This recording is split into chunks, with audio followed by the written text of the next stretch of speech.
Vacant for more than 3 decades, efforts are underway to showcase the history and breathe new life into a century-old building in a Milwaukee neighborhood once considered a hub for performing arts. Daniela Cotto highlights the vision for the new state. So today we want to celebrate this first milestone, but know we have more work to do. And this project is important if you don't know, because there's a lot of lack of opportunity sometimes in the city. A ribbon-cutting ceremony to celebrate getting this far. Just a year ago this time, what you see before you was not here. Just the beginning of something new in the city's near west side. This is phase 1 of this project. Promise Bruce is a radio host for Hot 105.7 FM and says he is hoping the space that used to be the old State Theater will now fill a void in the community. I used to write music, recorded, produced stuff, performed before, so I knew what it was like when I was younger to not have platforms or opportunities. Bruce is now the vice president for the new state, the new name for the development now owned by a nonprofit. And the city of Milwaukee, was pretty much willing to knock it down and get rid of it. He gave me a tour of the theater, which he says was abandoned for 2 decades until the city of Milwaukee acquired it in 2013. And so as we're walking, I'm noticing that, there's a lot of destroyed particles. The wall is completely, everything is kind of absolutely old and damaged. So when we got it when it was basically saved from a fire back in 2017. What sparked the fire, that remains a mystery, ever since the building itself fell into disrepair and city leaders planned to tear it down.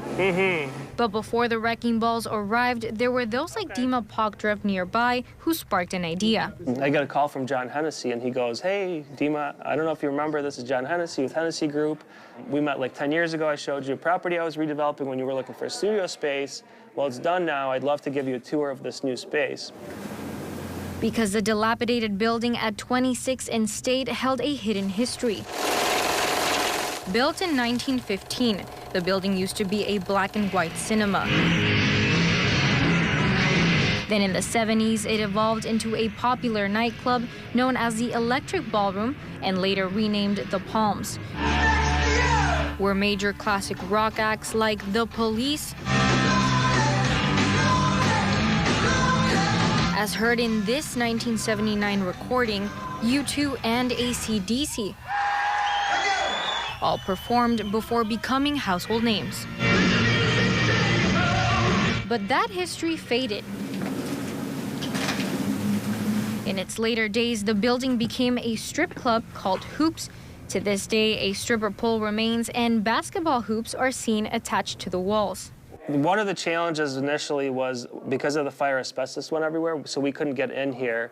We needed $50,000. First came the fundraising, with a vision to redevelop the 400-plus venue and create an all-ages music hub with recording studios. The name will be Denali's. The old bar next door was acquired to turn into a cafe, and the green space on the corner of 26th and State Street is expected to be a music park. Oh, you pretty woman. And though it could still take years for the venue to open its doors once again to the public, Bruce says creating a safe artistic space amidst violence and crime often seen in this neighborhood is very much needed. I've definitely experienced all the different sides of Milwaukee that has to offer. And I always tell people, Milwaukee is a beautiful, ugly city. If you look at it one way, you may see all of the ugliness or the toughness or the harshness of the city. But if you take a lens and look at it a different way, you'll see how much beauty is in the city that's in the people.